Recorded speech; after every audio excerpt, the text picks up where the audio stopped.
get him in trouble.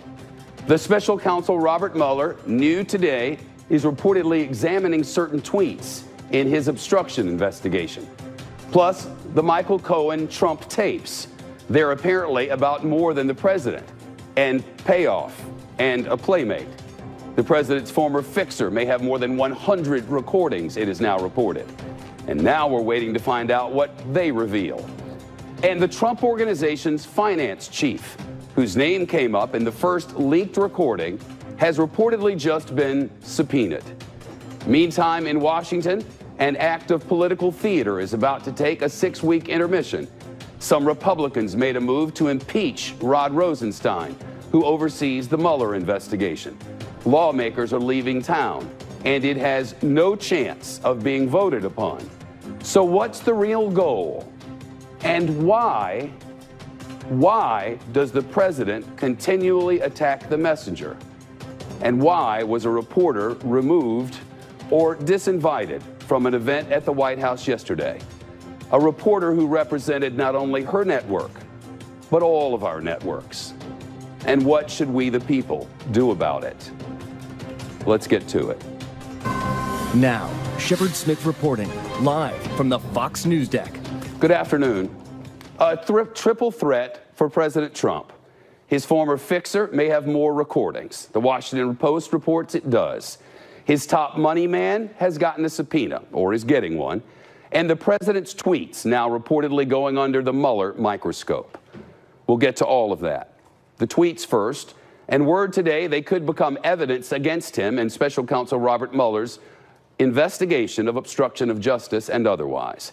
That's according to the reporting of the New York Times. Its reporters cite 3 sources who say Mueller is looking into the president's Twitter posts on the former FBI Director James Comey and the current Attorney General Jeff Sessions. In a separate investigation, the Wall Street Journal, with which this company shares common ownership, reports the Trump Organization's finance chief has gotten a subpoena in the Michael Cohen case. The feds are looking into Cohen's involvement in paying women to keep quiet about alleged relationships with President Trump before the 2016 election and whether that or they violated campaign finance laws.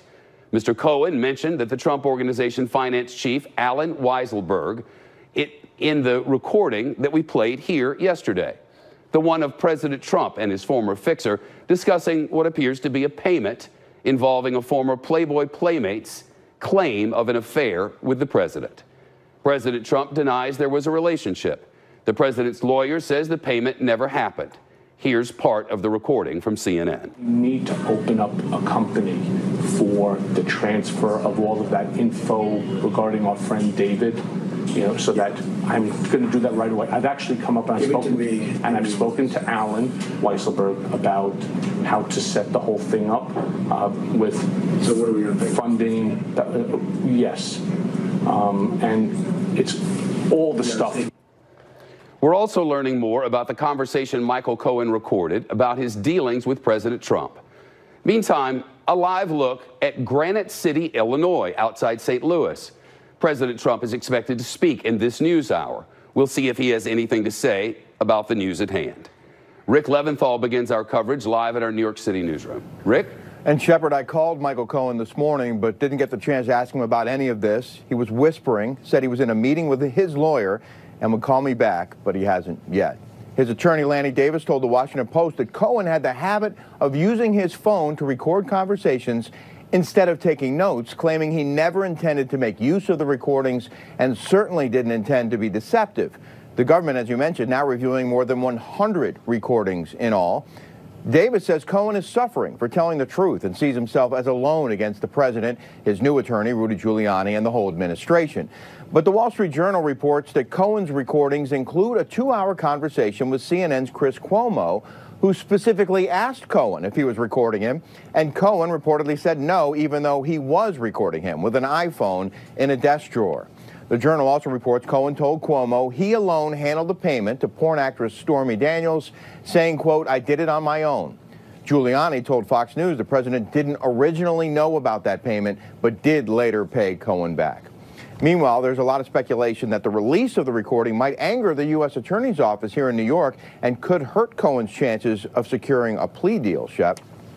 Hey, Rick, what more do we know about the subpoena involving President Trump's organization's finance chief? Well, we reached out to the Southern District, and a spokesperson told us that since grand jury proceedings are secret, they never comment on whether or not someone actually was subpoenaed.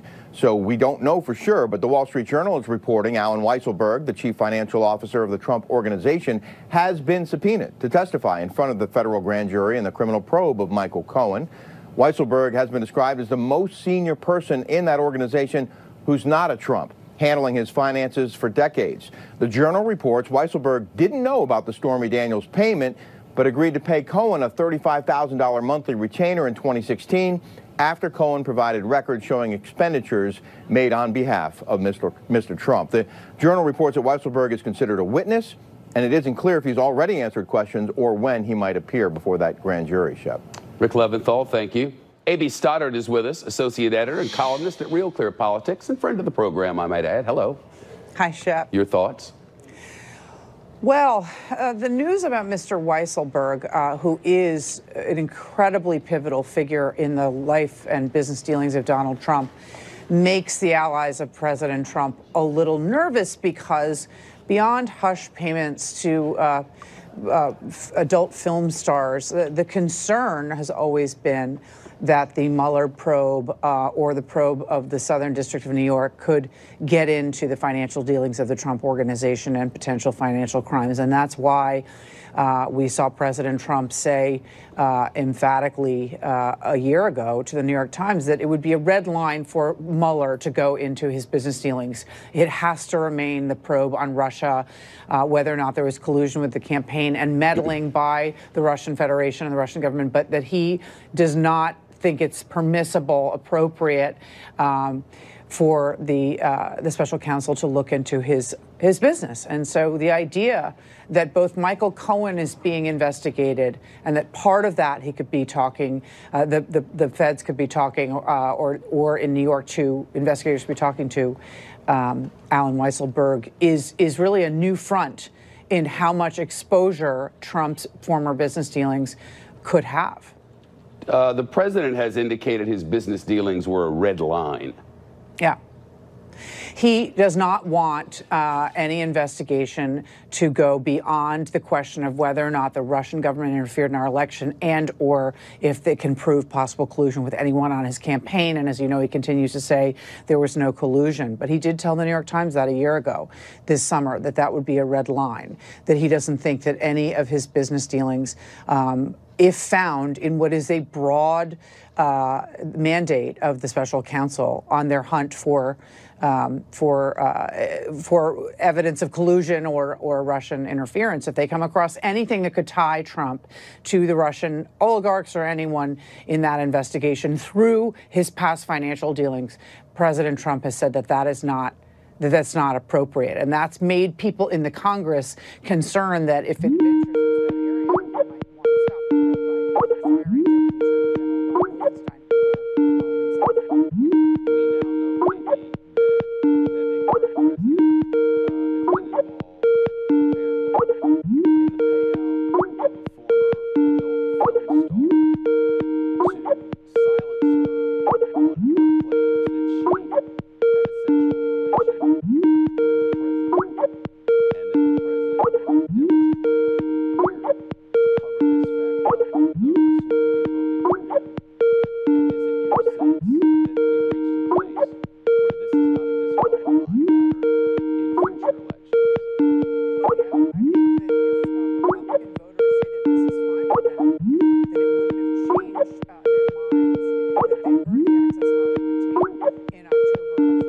and went ahead and voted for President Trump anyway, then all of this personal conduct is off the table in any future election at the federal level.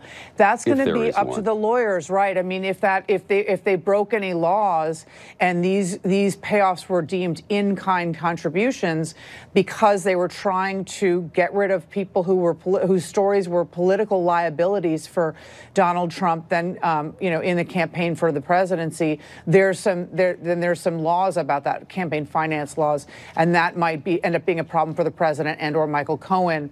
But this general perception that he was paying off girls to sort of get them out of the way and protect his marriage has been really accepted by all of his supporters generally, if you look at the polls, including he's very strong and devoted evangelical Christian base.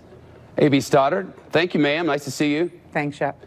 Let's talk about the legal of all of this. So we turn to a lawyer. Bob Bianchi is here, criminal defense attorney, former prosecutor, guy who knows things. Legally, where are we? Shep, this is just a whole mishmash of things. It's a big problem.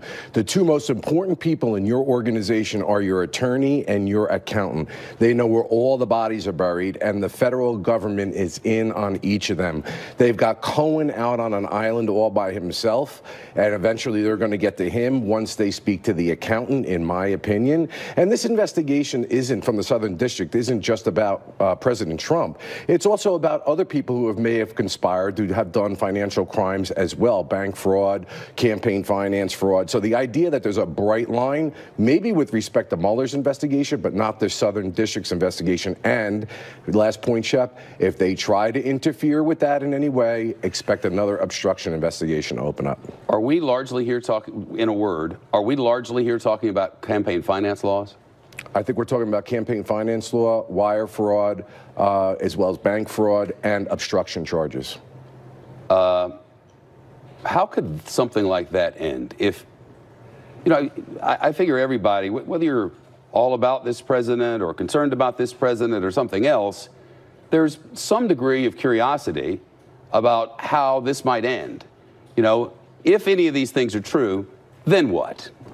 I don't want to speculate about whether they are or not. I wanted to talk about the legality of it all. And if you've done A, B, and C, then what happens? It depends on whether you're talking about the Mueller investigation. Well, you talked about wire fraud and bank fraud. Right. Well, what happens is they're going to bring people in and they're going to give them a proffer session. They're going to show them what it is that they have. They're going to ask whether they want to cooperate.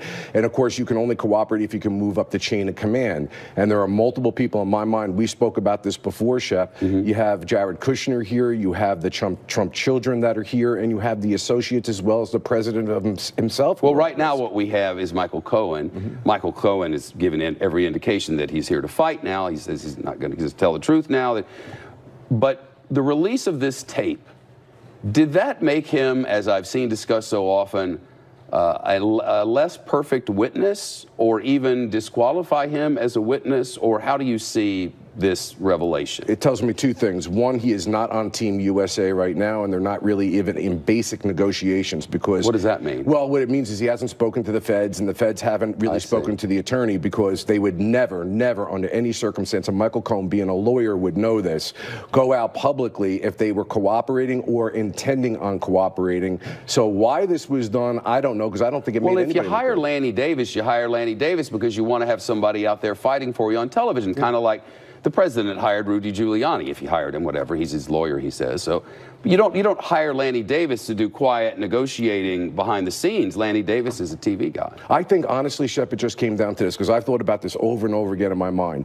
He's not cooperating with the federal government, so he doesn't have that area to go. We don't even know if the federal government has asked for his cooperation. Who knows if they even have something that they might want. Or they, exactly, whether they want it. Or anything further. They have 1 million+ documents and 100 recordings, if you believe WAPO, and I do. Right, and the Trump administration has abandoned him, so he's in what in the Latin term, filius nullius, the child of no one. And I think he's trying to get out there and at least publicly put a face on that doesn't make him look like a monster. I think it's as simple as that. A lot to do.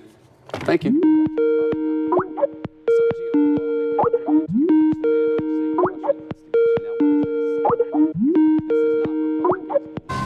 The top Republican in the House of Representatives says he does not support the effort of some of his more conservative colleagues to impeach the Deputy Attorney General Rod Rosenstein, if that is actually their desire. Rod Rosenstein is overseeing the special counsel's investigation into the Russian election meddling and possible collusion with the Trump campaign and associates. Last night, a group of House Republicans, a small group from the Freedom Caucus, introduced a resolution to impeach Rod Rosenstein. They accuse him of withholding documents from Congress, failing to comply with congressional subpoenas and abusing the Foreign Intelligence Surveillance Act, or FISA. Speaker Ryan says impeachment is not the way to go. I don't think we should be cavalier with this process or with this term. Number one. Number two, I don't think that this rises to the level of high crimes and misdemeanors, a really high standard. The Republican Congressman Mark Meadows of North Carolina and Jim Jordan of Ohio are leading the push to apparently impeach Rosenstein. Today, Congressman Meadows says he does think it meets the standard. I've made over 150 phone calls and text messages to DOJ to try to get these documents. My patience is running thin, but it's not important about my patience, it's the American people. A group which now calls itself Republicans for the Rule of Law has released a video featuring Republicans, well, saying other things about Rosenstein. Rosenstein has earned so much bipartisan support to serve as the deputy AG that the Judiciary Committee reported out his nomination with all but one member. Mr. Rosenstein, you have served in the Department of Justice for a couple of decades now, and you've developed a distinguished career marked by integrity and fairness. Rod Rosenstein, who everybody across the board has unequivocally said this guy is a man of upstanding character and essentially the gold standard at the Department of Justice. He is a man of extraordinary independence and integrity and a reputation in both political parties of great character. Rod Rosenstein was confirmed by this body by a vote of 94-6. That's probably the only Trump nomination so far since he's been president that has enjoyed such broad bipartisan support. It is because of his distinguished record. That video is an ad from Bill Kristol, the editor of the conservative Weekly Standard, and others. It does not include any of the Republicans supporting the resolution to subpoena Rod Rosenstein, and I might add, the musical underbed was not of our making. The chief intelligence correspondent, Catherine Herridge, is live on the Hill, and our Washington newsroom. Hello, Catherine. Well, I wondered about the music personally. Okay, so these articles of impeachment call out the Deputy Attorney General, and they allege that Rosenstein has a conflict of interest in the Russia probe because he signed off on the final surveillance warrant renewal for Trump campaign aide Carter Page in June 2017. And the articles of impeachment read in part, his conduct in authorizing the FISA surveillance at issue in the joint congressional investigation makes him a fact witness. Deputy Attorney General Rosenstein's failure to recuse himself in light of this inherent conflict of interest and failure to recommend the appointment of a second special counsel constitute dereliction of duty. This morning, a Republican, part of the Freedom Caucus that filed the articles of impeachment, shot back at the Speaker. It was very frustrating to hear the Speaker call our efforts cavalier when I think it's pretty cavalier of the Justice Department and Rod Rosenstein to ignore congressional subpoenas. I think it's cavalier when they tell witnesses not to answer questions. And it may be the most cavalier thing of all for Rod Rosenstein to have signed an application, a renewal to spy on an American based on information at that time they knew was from someone who had lied to them. Congressman Jim Jordan, along with Mark Meadows, are really driving the conversation about contempt and impeachment. And here it seems that timing really does matter. Jordan announced today that his bid to be Speaker is on track, Shep. Catherine Herridge, live in Washington. Thank you. You're welcome. This is deadline day for the Trump administration to reunite thousands of immigrant families that the administration itself separated. Officials say they are making progress.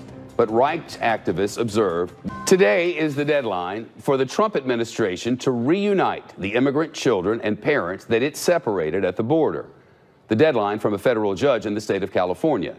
The feds say they reunited more than 1,000 parents with their children, but activists predict the government will fall short, and it appears it will.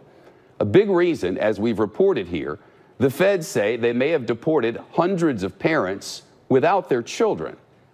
Casey Stiegel is live in our Southwest newsroom this afternoon. Casey? And Shepard, a growing number of immigration lawyers across the country, in fact, are now claiming that their clients may have been misled by federal officials. We're talking about the people who, in fact, were deported that you just reported on, and that they were so desperate to get out of the detention centers they were in some instances, perhaps told by authorities the fastest way to get their kids back was just to sign the paperwork, deport themselves, and go back to their home country and try from there. So this has become now a major sticking point, obviously, in that federal court case. We are supposed to get a list of all those parents who supposedly waived reunification knowingly. And that's a critically important list, because for those individuals, the government's not even planning on bringing their child to see them. They're just planning on deporting the parent based on the government's claim that they knowingly waived their right to be reunified for their child. And we believe that's over 200 individuals the government's claiming. So the ACLU wants to make contact with all of those individuals, reach out to them to make sure that they knew of their rights and that they were not coerced into signing anything, something the head of DHS says did not happen. So these are parents who have made the decision not to bring the children with them, and then we'll continue to work with the court to understand how we can best comply with the order. So more conflicting statements in this very complicated case and story, something that could just be sorted out further in court action. Shep. What happens for those who do get reunited?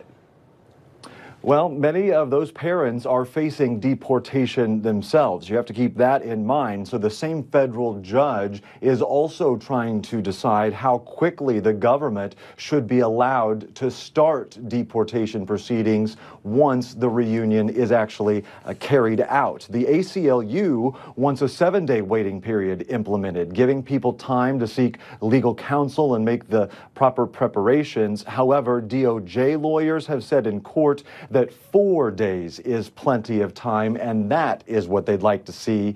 This case is ongoing, as you know. Shep. Casey Stiegel, thank you.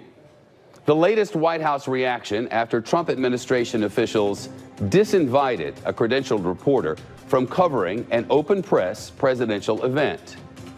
The fallout and what it means for freedom of the press. But first, a homemade bomb has gone off after stopping a credentialed correspondent from attending an open press event with President Trump. The press secretary, Sarah Sanders, says the reporter shouted questions and refused to leave despite repeatedly being asked. Here's what happened. Did Michael Cohen betray you, Mr. President? Thank you, thank you, everybody. Mr. President, did Michael Cohen betray you? Thank you very much. Leaning towards tariffs on cars, everybody. Thank you, everybody. Mr. President, are you worried about what Michael Cohen is going to say to prosecutors? Thank you, Caitlin. Let's keep going. Are you worried about what is on the other tapes, Mr. President? Thank you all. Let's keep going. Thank you, everybody. Thank you very much. Why has Vladimir Putin not accepted your invitation? Keep going. Come on. Thanks, everybody. Thank you, everybody. Let's go. Come on, guys. Thank you very much. We're done. We're done. Let's go. Why has Vladimir Putin not accepted your invitation, Mr. President? That's right. Thank you. Thank you, everybody. Thank you, everybody. The reporter you heard was Caitlin Collins, White House reporter for CNN. She was the pool reporter at the time, meaning on that day in that setting, she represented all of the television networks, including this one. A few hours later, she said White House officials told her the questions were inappropriate and that she was not allowed to attend the president's joint news conference coming up with the European Commission president in the Rose Garden. The president of this network, Jay Wallace, put out a statement in support of Collins and journalism, quoting, "We stand in strong solidarity with CNN for the right to full access for our journalists as part of a free and unfettered press." The president of the White House Correspondents Association also issued a statement. It reads in part, "We strongly condemn the White House's misguided and inappropriate decision today to bar one of our members from an open press event after she asked questions they did not like. This type of retaliation is wholly inappropriate, wrong-headed, and weak. It cannot stand." This morning, reporters tried to get a response from Bill Shine. He's the White House Deputy Chief of Staff for Communications. Bill Shine, full disclosure, is my personal friend. He was a producer, then executive, then senior executive at this network, and in that capacity, he was my boss. Shine took issue with people saying the White House banned Collins. Could you ask her if we ever use the word ban? I've seen it on lower thirds. What word would you use, Bill? What word would you use?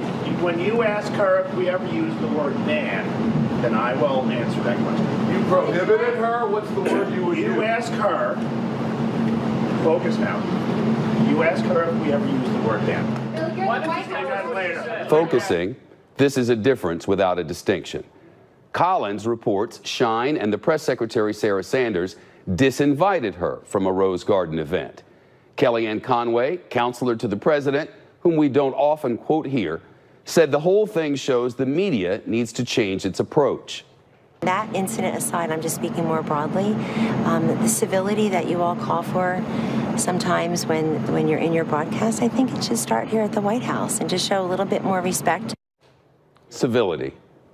CNN maintains the Correspondents Association agrees, and we at Fox News observed that Collins was civil, that she asked relevant and timely questions of a president who often answers questions under identical circumstances and in the same setting.